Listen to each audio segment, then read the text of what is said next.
இன்றைய நாள் ஸ்ரீலங்காவில் ஓஎல் ரிசல்ட் வெளிவந்திருக்கு. ஆர்டினரி லெவல் ரிசல்ட் வந்து வெளியாகி இருக்குது.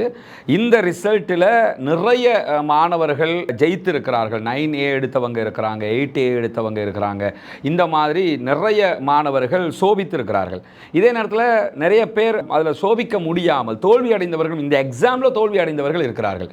இங்கே உள்ள பிரச்சனை என்னன்னு சொன்னால், ஜெயித்தவர்களை பாராட்டுவதும் தோல்வி அடைந்தவர்களை இகழ்வதும் என்பது நம்முடைய அப்படி ஒரு அன்றாட வாடிக்கையான ஒரு நிகழ்ச்சியாக மாறிடுச்சா இல்லையா? நம்ம என்ன கவனிக்கணும்னு சொன்னால், நம்ம எந்த அளவுக்கு இந்த மாதிரி எக்ஸாமுகளில் ஜெயிச்சிருக்கிறோம். அதே நேரத்தில் இந்த மாதிரி எக்ஸாமுகளில் ஜெயித்தவங்க மட்டும்தான் வாழ்க்கையில் ஜெயிச்சிருக்கிறாங்களா, அல்ல இந்த மாதிரி எக்ஸாமுகள் இனி செய்யவே முடியாதா என்கிறது தான் முதலாவது நம்ம யோசிக்க வேண்டிய விஷயம். அது இந்த எக்ஸாமில் யாரெல்லாம் சோபித்திருக்கிறார்களோ அவர்களை வாழ்த்துகிற அதே நேரத்தில் சோபிக்க முடியாமல் போனவர்களை வீழ்த்த வேண்டிய தேவை யாருக்கும் கிடையாது. முதலாவது நீங்கள் என்ன புரிஞ்சுக்கிறோம்னா, ஜெயிக்கிறவனுக்கு ஒரே ஒரு வாய்ப்பு தாங்க இருக்குது. அந்த வாய்ப்பை பயன்படுத்தி ஜெயிச்சிருக்கிறான். ஆனால் தோற்று போனவனை பொறுத்தவரையில் அவனுக்கு பல வாய்ப்புகள் இருக்கிறது. மீண்டும் மீண்டும் மீண்டும் மீண்டும் அவனுக்கு ஜெயிக்கிறதுக்கான சந்தர்ப்பம் இருக்குதா இல்லையா? இன்னொன்று என்னென்னா, இந்த ஓஎல் எக்ஸாமுங்கிறது வந்து மறுமை நாள் எக்ஸாமா, மறுமை நாள் எக்ஸாம் முடிஞ்சு சொர்க்கம் உங்களுக்கு நரகம் உங்களுக்குன்னு சொல்லி அனுப்பிடுற விஷயமா இதுன்னு கேட்டால் அப்படியான விஷயம் இல்லை. ஓஎல் எக்ஸாமுங்கிறது நீங்கள் அடுத்த வருஷம் திருப்பி எழுதலாம், அதுக்கு அடுத்த வருஷம் திரும்ப எழுதலாம், அதுக்கு அடுத்த வருஷம் நீங்கள் திரும்ப எழுதலாம். எத்தனை வயசு வரைக்கும்னா நீங்கள் எழுதிக்கிட்டே இருக்கலாமா இல்லையா? அப்படி எழுத முடியுமான ஒரு எக்ஸாமில் ஒரு மாணவர் குறைவான மார்க் எடுக்கிறார், குறைவான ரிசல்ட் எடுக்கிறார், அல்லது அவருடைய மொத்த ரிசல்ட்டுமே வந்து தோல்வி அடைந்த ரிசல்ட்டாக இருக்குது. இதனால் அவருடைய வாழ்க்கை தோல்வி அடைந்து விடுமா? இந்த எக்ஸாம் எல்லாமே வந்து ஏற்கனவே நான் சொன்ன மாதிரி மறுமைக்கான எக்ஸாம் கிடையாது, உலக தேவைகளுக்கான எக்ஸாம். நம்ம வந்து சம்பாதிக்கணும், வாழணும், உலகத்துக்கு பொருள் திரட்டணும்.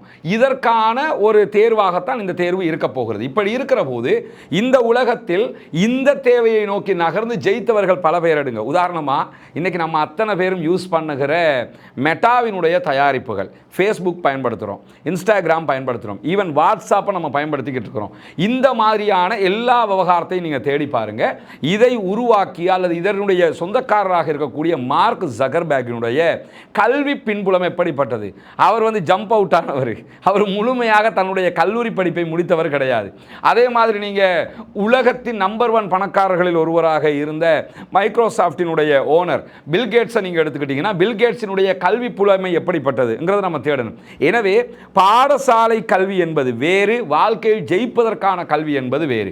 வாழ்க்கையில் ஜெயிப்பதற்கான கல்வி தான் நமக்கு இன்றியமையாத ஒரு கல்வியாக இருக்க வேண்டும். குறிப்பாக நீங்கள் பார்த்தீங்கன்னா, இந்த வெற்றி தோல்விகளுக்கு உதாரணமாக பேச வேண்டிய ஒரு முக்கியமான நபர் கஜினி முகமது. கஜினி முகமதுடைய வரலாறு எடுத்துக்கிட்டோம்னா, இந்தியாவை 16 தடவைகள் அவர் கைப்பற்றுவதற்காக படையெடுத்தார். ஒரு யுத்தம் பண்ணுறது சின்ன விஷயமா? ஓஎல் எழுதுகிற மாதிரி விஷயமா பார்த்தீங்கன்னா, ஓஎல் எழுதுகிற மாதிரி விஷயம் கிடையாது, அட்வான்ஸ் லெவல் எழுதுகிற மாதிரி விஷயம் கிடையாது, ஒரு பிஹெச்டிக்கு படிக்கிற மாதிரி விவகாரம் கிடையாது. யுத்தம்ங்கிறதுக்கு ஆள் பலம் தேவை, ஆயுத பலம் தேவை, அதற்கான தயாரிப்பு வேணும், அதற்கான கால நேரம் வேணும், அதற்கான உத்தியல் வேணும், அதற்கான தளபதிகள் வேண்டும். இப்படி அது யுத்தம்ங்கிறது வந்து சாதாரணமான ஒரு விஷயம் கிடையாது. இந்த மாதிரி அனைத்து தயாரிப்புகளோடும் செய்யக்கூடிய யுத்தத்தை கஜினி முகமது இந்தியா மேல 16 தடவைகள் செய்ய வேண்டியிருந்தது. 17வது தடவை தான் அவர் ஜெயித்தார். எனவே 16 தடவைகள் அவர் தோற்று போயிருக்கிறார் என்று அர்த்தம். 16 தடவைகள் தோற்று போனவர் 17வது தடவையும் நான் ஜெயிப்பேன் என்பதால் தானே 17வது முறையும் அவர் படையெடுத்தார். எனவே அவருடைய ஒவ்வொரு படையெடுப்பும் எப்படி இருந்ததுன்னு கேட்டால், நான் அடுத்து ஜெயிப்பேன், அடுத்து ஜெயிப்பேன், அடுத்து ஜெயிப்பேன். எனவே 17வது தடவை ஜெயிப்பதற்காக 16 தடவை தோற்று போவது ஒன்றும் ஒரு தோல்வியே கிடையாது. தோல்விகளை வந்து நம்முடைய படிக்கட்டாக நம்ம எடுத்துக்கணும். இங்கே நாம் பார்க்குற மிகப்பெரிய பலவீனமே என்னன்னு சொன்னால், குழந்தை வந்து படியில் ஏறும் அல்லது ஏதோ ஒரு இடத்துக்கு ஏறும் போதே பெரும்பாலான தாயும் தகப்பனும் என்ன செய்வாங்கன்னா, ஏமா விழுந்துருவே அப்படிம்பாங்க, அல்லது புள்ள ஏறி விழுந்துருச்சு, உன்னை யார் இங்கே ஏற சொன்னா, உனக்கு தேவைக்கில்லாத வேலைன்னு சொல்லி படியில் ஏறியதை அல்லது ஏறி விழுந்ததை அவங்க வந்து மிகப்பெரிய தோல்வியாக பயமாக உள்ளத்துக்குள்ளே போடுறதை நீங்கள் பார்க்கலாம். புள்ள படியில் ஏறுதா, ஏற விடுங்க. புள்ள விழுந்துருச்சா, இனிமேல் விழாமல் ஏறுவது எப்படி என்பதை கற்றுக் கொடுங்கள். அப்படி கற்றுக் கொடுக்கிற போதுதான் இந்த மாதிரி விவகாரங்கள்ல இருந்து பிள்ளைகள் மீட்சி பெற முடியும். ஏன்னா இந்த ஓஎல் பரீட்சையெல்லாம் நீங்கள் எடுத்துக்கிட்டீங்கன்னா, நம்மளும் ஓஎல் எழுதியிருக்கிறோம், எல்லோருமே எழுதிட்டு தானே வர்றோம். அந்த பருவம்ங்கிறது வெற்றி அடையணும், தோல்வி அடைந்து விடக்கூடாது என்பதை உணர்ந்து ஏற்றுக்கொள்ளுகிற பருவமே கிடையாதுங்க. ஸ்கூல் படிப்பில் அப்படி படிச்சுக்கிட்டு போவோம், படிச்சு தர்றாங்க, நம்ம நினைப்போம் இவன் ஜெயிப்பான்னு, அந்த மாணவன் தோற்று போயிருப்பான், இவர் தான் தோற்று போவாள் என்று நினைத்திருப்போம், அந்த மாணவி ஜெயித்திருப்பாள்.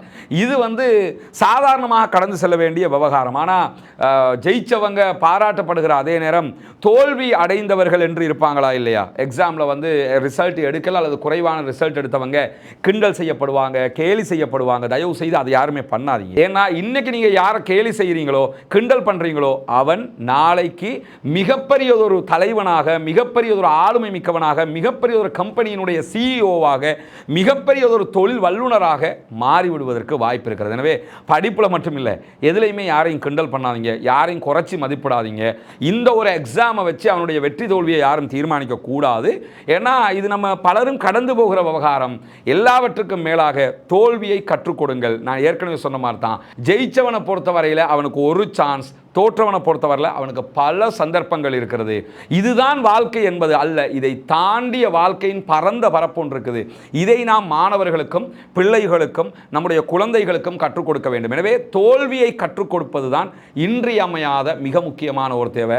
நமக்கு தெரியும், பத்ர் யுத்தம் நம்மளை ஒரு மிகப்பெரிய ஒரு வெற்றியை தந்த ஒரு யுத்தம். அதே நேரத்தில் உஹது யுத்தத்தை நீங்கள் எடுத்துக்கிட்டீங்கன்னா படுதோல்வி அடைந்த ஒரு யுத்தமாக அது மாறியது. நபிகள் நாயகம் ஸல்லல்லாஹு அலைஹி வஸல்லம் அவருடைய யுத்த தந்திரங்களையும் யுக்திகளையும் பின்பற்றாத ஒரு காரணத்தினால அந்த யுத்தம் தோல்வி அடைந்தது. ஆனால் எந்த ஒரு வெற்றிக்கு பின்னாலும், எந்த ஒரு தோல்விக்கு பின்னாலும் ஒரு ஹைர் இருக்கும், ஒரு நலவு இருக்கும்ங்கிறத நம்ம புரிஞ்சுக்கிறோம். அந்த அடிப்படையில் நீங்கள் எடுத்துக்கிட்டீங்கன்னா உஹது யுத்தத்தினுடைய தோல்விக்கு பிறகு நமக்கு ஹாலித் இப்னு வலீத் என்கிற ஒரு மாபெரும் தளபதி கிடைக்கலையா? கிடைச்சாரா இல்லையா?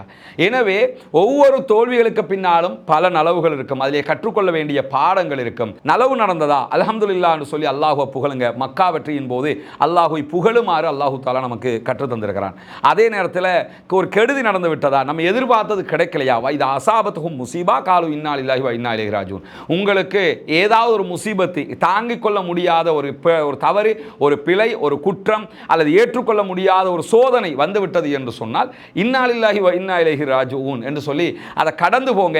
மாணவர்களுக்கு இதை கற்றுக் கொடுங்க. வாழ்க்கையில் கண்டிப்பாக ஜெயிக்க முடியும். தோல்வி என்பது நிரந்தரமற்றது. இன்றைக்கு நடக்கும், நாளைக்கு அது வெற்றியாக மாறிவிடும். வெற்றியை கற்றுக் கொடுப்பதை விட தோல்வியை அதிகமாகவே கற்றுக் கொடுங்கள். காரணம் என்னன்னா, மனம் புடம் போடப்படும். அந்த கட்டத்துக்கு ஒரு மாணவன் தள்ளப்பட்டுட்டான் என்று சொன்னாலே கண்டிப்பாக அவன் ஜெயிச்சிருவான். எனவே இந்த ஓஎல் ரிசல்ட்டை வைத்து வெற்றி தோல்வியை யாரும் தீர்மானிக்க கூடாது என்பதையும் நம்ம புரிஞ்சுக்கிற வேணும். அதுதான் உளவியல் ரீதியிலான சாத்தியமான ஒரு யதார்த்தமான உண்மையாகவும் இருக்கும்.